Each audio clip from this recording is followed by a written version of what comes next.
Okay, Darren, we had to jump on real quick because we just got the news that the Southern Conference has officially announced their superlatives here on the men's basketball side. So we definitely wanted to take a look at it, as now we know first team, second team, third team, defensive player of the year, newcomer of the year, player of the year, coach of the year, and the all defensive team also. So let's just dive right into it quickly. Jadin Buckets, yes, a.k.a. Jaden Booth. We know his new nickname, though, is Jadin Buckets. He's already told us that he enjoys it. He loves it. So why not just keep calling him Jadin Buckets? But he's the player of the year and also newcomer of the year. Your thoughts as Jadin Buckets grabs both of those honors? Well deserved. Dude shot the you-know-what out of the ball. Yes. Leading scorer in the league. Nationally ranked #1 in the country, in the three-point category, 100% deserved, right? I certainly want to give flowers to Baraka Okoje and Justin Neely, who I think my gut would be that was probably your final three. But I think Jadin Booth is 100% deserving of this. And so what he did this year was exceptional. And I kind of feel like this dude hits 11 threes last week in the last home game of the year in a game that mattered for them, which is only a couple off the national record. And it kind of like flew below the radar. This 40-piece that this dude had last week. Exactly. So that kind of capped it off. It's absolutely wild that he didn't get player of the week last week. And, you know how I felt about that I was going to stand on that mountaintop and plant my flag that Jadin Booth was going to be player of the week. And this is not taking anything away from anybody else, and especially Jordan Friesen, who had a fantastic week, was very efficient. I get all of that. But not to look at Jadin Booth, again, you mentioned, he was 4 off of the national record for three-pointers made in the game, 15. That's the record. And so he was right there. And also, I think the big part of that, what you mentioned, it was a game that really did matter. It affected the seedings for Samford to be able to move up. So that was a big part of it also.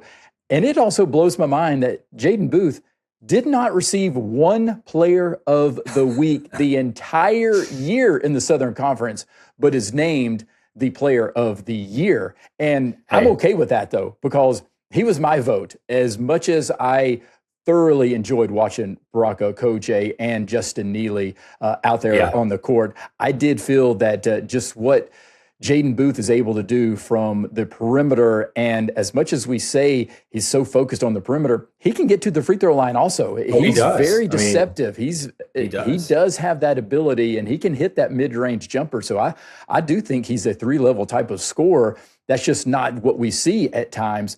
But there's no question about when you're leading the country in three-pointers made per game and total three-pointers. You're elite three-point shooter, shot 43% from beyond the arc. That is ridiculous. Volume. Yes, with that volume. That's what I'm talking about. That is crazy. Leading the league in scoring. So there's so many different things you could look at. But kudos and congratulations there to Jadin Buckets, Mr. Jadin Booth. Big time congratulations. Yes. All right. Some of the other awards. Sixth Man of the Year, Jalen Smith from ETSU. Defensive Player of the Year, Cam Morse III and Armani Mighty of Mercer. So they will split that.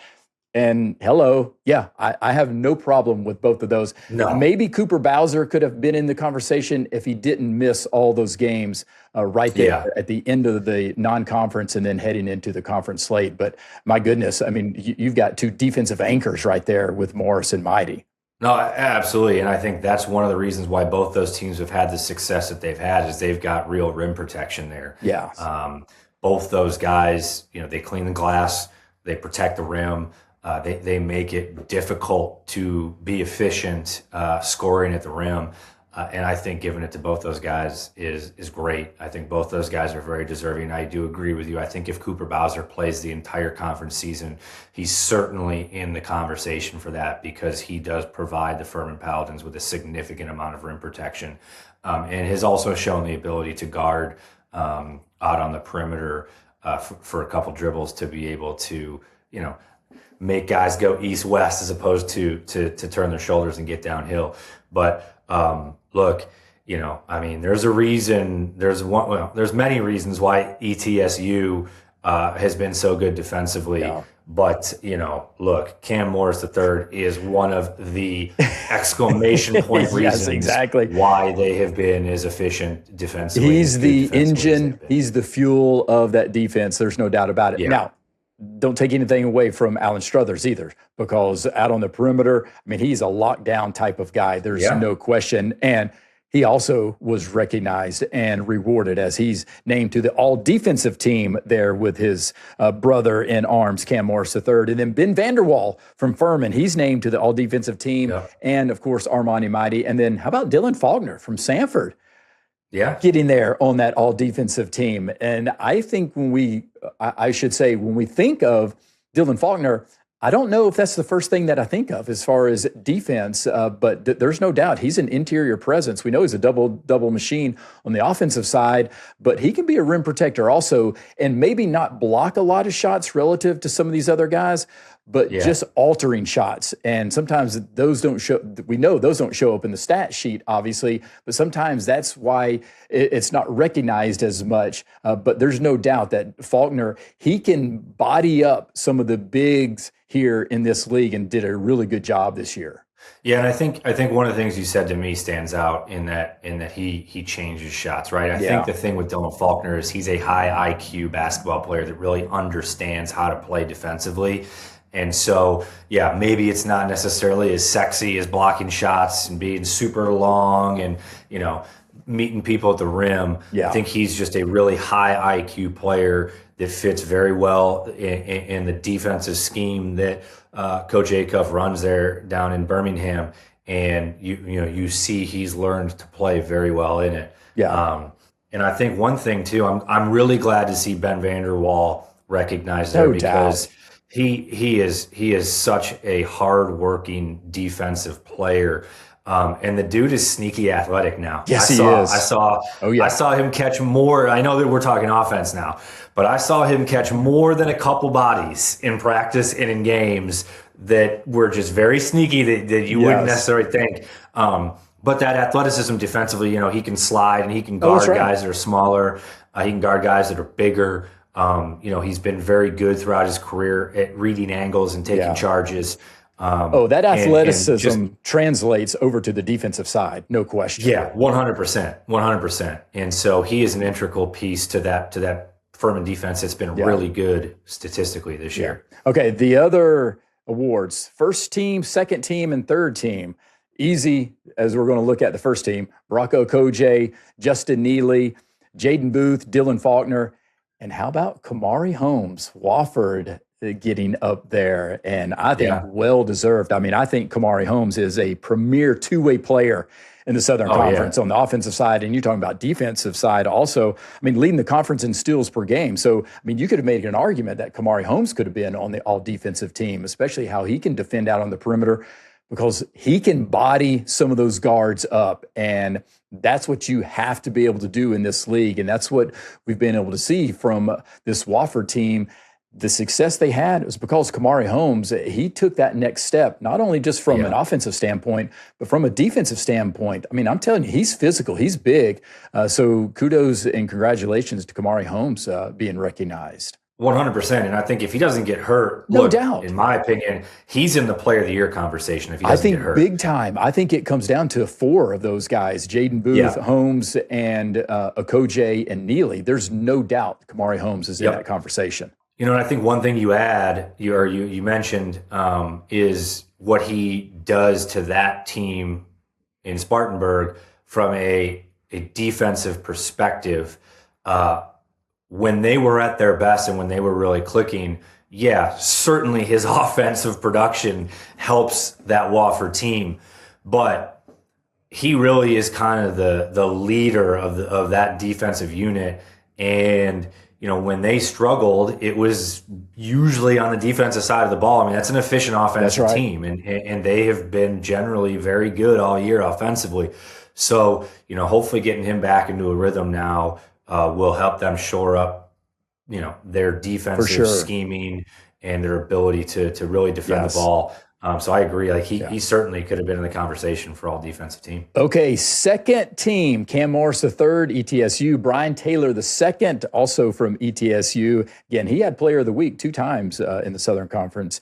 Alex Wilkins for Furman. We knew we were going to see him at some point, and maybe he just cooled off a little bit down there through the end of the regular season in terms of the conference there. Cooled off just a little bit, but no question about it. He's one of the best players in the Southern Conference. Armani Mighty there at Mercer, and Niels Mahofsky from Wofford, the German sniper. Again, I think he's underrated. I mean, this guy can light it up, and I think the big part that's underrated for Mahofsky is that he can be physical also. I mean, this guy can get some rebounds at that guard position. Yeah, no, look, I mean, he had an incredible year. Let's not forget, too, I mean, the first, was it maybe the second week of the conference season?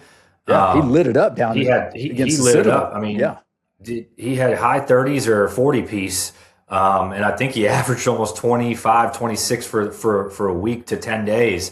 So he can certainly really score it. He has sneaky, he doesn't have a ton of wiggle, but I think he's sneaky quick. He moves well is maybe a better way to say it. And no, I was really impressed with what I saw out of him this year. I think the big thing, unfortunately, for Alex Wilkins, because I mean, I think you and I would both agree, it's hard to say that there are 5 better players in the league than him. I think the turnover piece probably played a role in him not necessarily making first team. But and with that said, Again, I'm a big believer in Jadin Booth, what he's been able to do. And there's no doubt. Player of the year, for sure. Newcomer of the year, I think it goes to Alex Wilkins. I really do. And it's a shame that they don't have a designated freshman of the year, but I think you give the newcomer of the year to Alex Wilkins. I agree. I think he's been phenomenal all year. When they were dealing with a lot of injuries, he was carrying that team. And he's kind of been the alpha as a freshman, and he's had to step into a major role. And look, there have probably been times where we've picked at straws and we've probably critiqued him more than we need to. At the end of the day, I mean, this dude is a hooper now. Yeah, like he can really play, and he deserves a ton of credit for stepping into the role that he had to step into as a freshman and be the leader or one of the main leaders and one of the main cogs on a good Furman roster. That is not easy to do anywhere. So I agree with you. I think newcomer of the year, especially in this case with no freshman of the year award, okay, let's maybe use that as the freshman of the year. Because I mean, you could also look at Brocco Koje. He could have been newcomer of the year. Justin Neely, newcomer of the year. I mean, Dylan Faulkner. I mean, there's so many of the transfer guys that are coming in. Yeah. And maybe that's why it was just easy by default that we just go ahead and give it to Jadin Booth, the newcomer of the year and player of the year. And that's why I do think there still needs to be a freshman of the year or some type of designation that you can have. Totally agree with you. When you have a player like Alex Wilkins, I mean, again, I know he was honored with second team, but I felt that he was by far one of the best players in the Southern Conference for certain. All right, third team here in the Southern Conference, Blake Barkley, ETSU, Jordan Friesen, Chattanooga, TJ Johnson, VMI. And again, yes, I think TJ Johnson is one of the players out there that unfortunately is just in a bad situation. Yeah. And I say that he had no control over it. VMI didn't have any control over it. The injury to Ricky Bradley Jr., and that just decimated the entire season for VMI. Cord Stansberry, Western Carolina, and then rounded it out, Caden Vasco there, Wofford, the third team. And again, I think Caden Vasco is another guy that's somewhat underrated as far as his production there. And then we also have to look at the coach of the year, I should say, Brooke Savage, ETSU. And that's an easy one to give it to. It was the team that was the most consistent throughout the entire year, and then also wins the regular season title there, even before the regular season ended. But they're limping into Asheville right now. But congratulations, Brooke Savage, for getting the Buccaneers there as the number 1 seed, and now also the coach of the year. No, look, congratulations to Coach Savage. He did a phenomenal job with that group in Johnson City. And They were the most consistent team throughout the year. The statistics themselves, defensively, they speak for themselves, I should say. But I do want to give some credit to Coach Ritter and to Coach Giltner. No doubt. I think both of those guys did fantastic jobs with their bunch this year. A Mercer program that had been down for the last number of years, and in year 2, he's got them competitive to win the league. We've talked about it ad nauseum, so I won't go into the details with Wofford, but that situation to finish second in the league, just a really, really good job by those two guys as well, leading their respective programs. That's right. And we've talked about it before. Richmond is like, say what you want about, the league maybe not being as highly ranked in Ken Palm this year, et cetera, et cetera.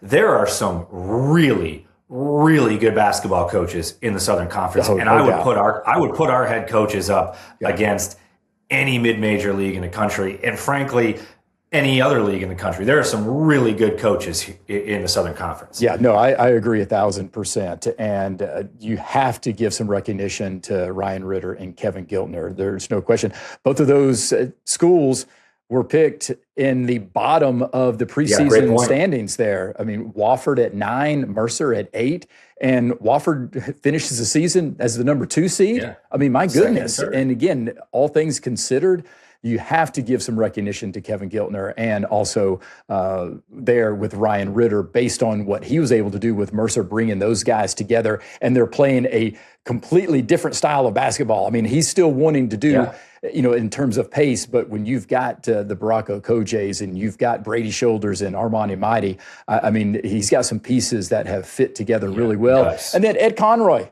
7 wins for the Citadel this year. Here we go, right? Yeah, most since 9-10. I think I saw them tweet out or post on Instagram. Yes, exactly. So, fantastic job there for the Citadel also. But at some point, you have to make those tough decisions. And I do think it was probably more so that, hey, we'll give it to Brooks Savage because he was able to lead that team consistently through the entire year. And we know it's a gauntlet to be able to get through the entire season. Absolutely. And then you also have Jalen Smith as the 6th man of the year. Oh, yes. I'm telling you, man, he can come out there and light it up. He's not afraid of anybody, and he's also physical. So absolutely love that. And here's an interesting stat also that I was able to find for Mr. Dean Keener, Mr. Southern Conference, that ETSU is just the 2nd team to win the Southern Conference outright title without a player on the first team All-SoCon.